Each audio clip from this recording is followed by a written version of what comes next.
So I try to exercise maybe around 5 or 6 times a week. At least 5 to 6 days a week. I pretty much exercise every day. I think that's the first thing that I do. One of my favorite is swimming. Yeah, I'm so in love with swimming. Typically it's jogging or yoga. I love to do football. I love to do badminton. I do yoga, and until recently, I went to the gym to do weights. I'll do ab stuff, so to get the tummy tuck. I do it so I can eat a lot of snacks and not feel bad about it.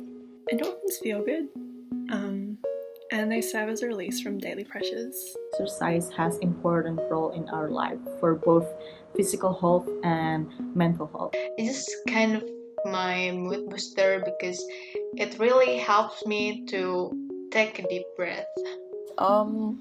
Well, the main reason why I exercise because it makes me feel really good. If I'm being honest, I probably do it more for my mental health than I do for my physical health. I don't know, it just truly makes me feel better. It's such a good way to start my day.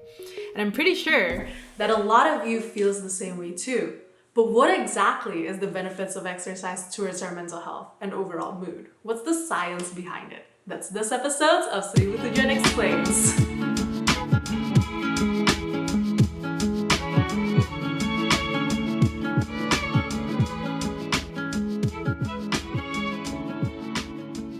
Just exercise. I think we've all heard it. Exercise is incredibly beneficial for, yes, our physical health, but it's also beneficial for our mental health.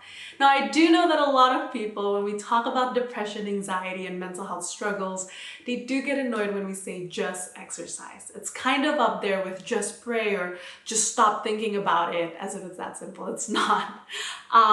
I don't think people disagree. People do know exercise is beneficial for their mental health. I think they're more annoyed because it's kind of discrediting what they're saying, what they're feeling. Kind of like saying that you can just run off the depression or run off the anxiety, when in reality, it's so much more complex than that. So when you do watch this video, do know that I am not in any way discrediting what you're feeling and not in any way claiming that exercise fixes everything. Because no, exercise doesn't.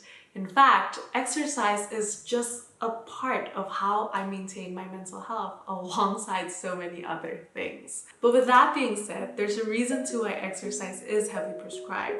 There's a growing number of evidence and research that supports the benefits of exercise towards your mental health. Whenever I feel anxious, whenever I feel stressed, I use exercise and sports as a coping mechanism. Dan ngaruh juga sih buat kualitas tidur. Biasanya habis olahraga, tidurnya tuh rasanya lebih nyenyak dan bangun tuh rasanya badan dan pikiran tuh jauh lebih segar, lebih refresh kayak gitu. And I've also found that if I exercise one day, the next day I'm usually way more productive in my uni work or any other work that I may have to do. So it makes me, yes, feel more in control. Because sometimes with like all the deadlines and with everything that's happened in the world, I just feel like I can't control anything and it's hard to keep up with the rush of life. Also, it makes me feel better about myself and my self-esteem. I felt stronger and I felt lighter, I felt happier, and I feel proud of myself because I did it. When I'm exercising or when I'm doing yoga, for example, I'm fully present on, like, let's say the breath or the movement. I'm fully focused on like how my body feels and how muscles feel, and so it really gives my thinking mind a break from uni or work or anything else. For me, there's multiple reasons to why I exercise. For example, I tend to pan things up a lot, be it my anger, my sadness, and all these things. I tend to pent it up. So once it comes out, it just ain't pretty. So I had to change that. So boxing was a really good outlet and it helps me control that. I love competitive sports as well, be it badminton, basketball, golf. Golf trains my mental focus. Plus my dad and granddad likes it. But the one that I love the most and the one that I have to credit for helping my mental health, it gotta be running.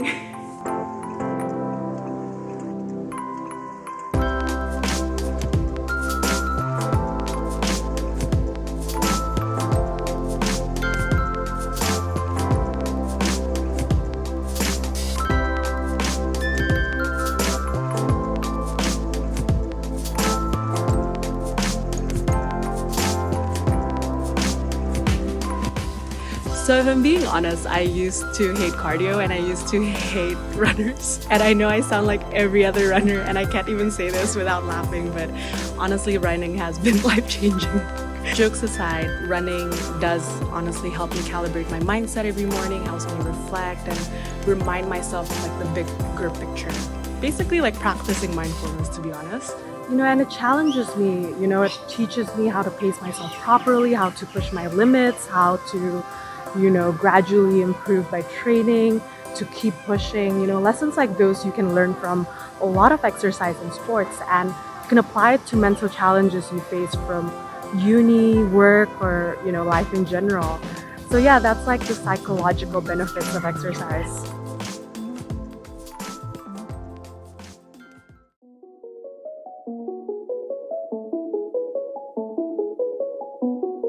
There's multiple hypotheses and pathways that scientists have observed that may explain the physiology behind the benefits of exercise.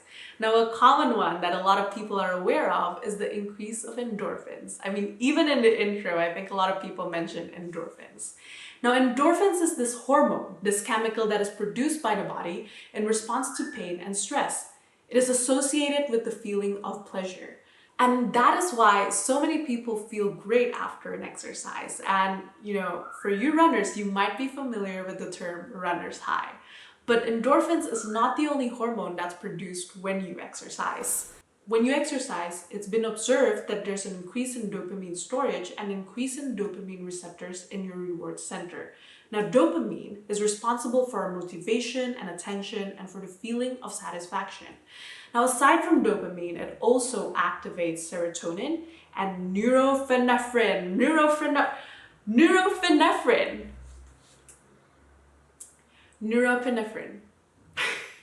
Now, serotonin might sound familiar because it's a common antidepressant class type drug called the SSRIs. So SSRI stands for selective serotonin reuptake inhibitors. It works by increasing levels of serotonin within the brain, making exercise acting in the same way as SSRI antidepressants. Now, another exciting finding is that exercise increases BDNF, or brain-derived neurotrophic factors, and nerve growth factors. BDNF is responsible for neuroplasticity and neurogenesis, the creation of new neurons, but it also strengthens the neurons you already have and protects them from premature cell death. It is also involved in emotional and cognitive function. Now, higher levels of BDNF have been associated with slower brain aging, increased mood, faster learning, and improved memory. Now, there's much evidence that people with depression and anxiety have a rather hyperactive hypothalamic pituitary adrenal axis response. Now, what is that? Now, the HPA is your central stress response system. Now, the one that a lot of us may understand more is that our body has this fight or flight mode. When we are stressed, we activate this to survive. Now, in the past, when humans had to hunt for food, find shelter and such, this was an important response to get away from danger. We might be familiar with adrenaline, but aside from adrenaline, our body also releases a hormone called cortisol. Now, cortisol increases our heart rate, it decreases digestive system processes, and our blood sugar increases so muscles have enough energy to move and run away from danger. Now, after you move and run away, or in our case, after we exercise, we do physical activity, cortisol levels will reduce. Now, studies have shown that too much cortisol for a long period of time may shrink your brain and decrease synaptic connections. So look at it this way. When we see danger, we experience stress and our cortisol level increases. And then when we run away and move, our cortisol levels decreases. Now we are here where we are stressed because of uni, of life, or that ex-boyfriend of ours. But we don't do this. We don't run away. We don't reduce our cortisol levels. And that's what exercise helps us do. It lowers our cortisol levels. In fact, studies show if you do it first thing in the morning, our cortisol levels actually stay low for the entire day. So physiologically, there's both immediate and long-term benefits of exercise. Now, even with the statistics, the science, and countless of people's experiences about how exercise does benefit their mental health, a lot of people still find it hard to regularly exercise.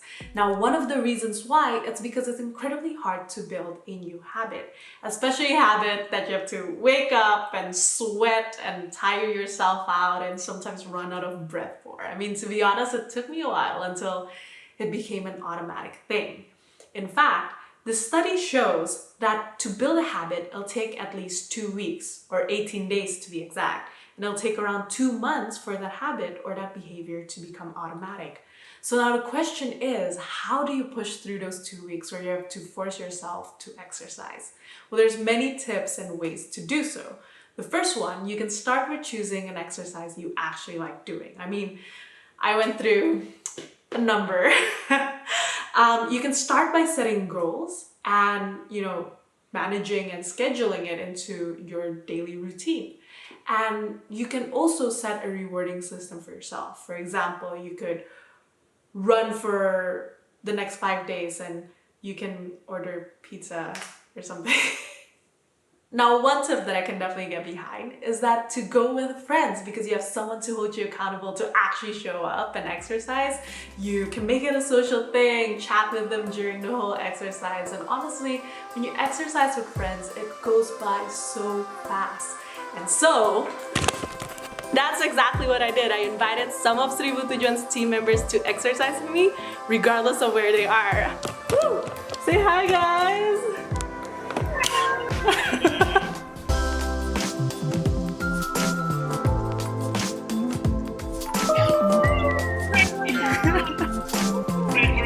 The hard part is starting, but once you do get on it, it becomes a healthy habit. So yes, I hope you're convinced that exercise is incredibly beneficial for your mental health. So if you haven't tried it, get on it.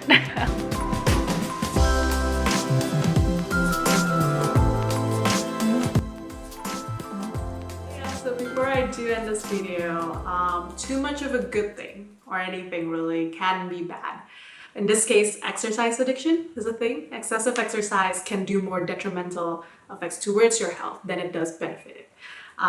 Claire actually also brought up an important point in her video submission that I'm just going to play for this end roll. See you guys in the next episode. On the flip side, I think it's important to recognize if exercise is negatively affecting your mental health. If it's damaging your body or your mental state due to factors like body image issues or mental health problems, there's a lot of help out there for that, definitely. You can check out our website or any other mental health service for that if that's the case for you.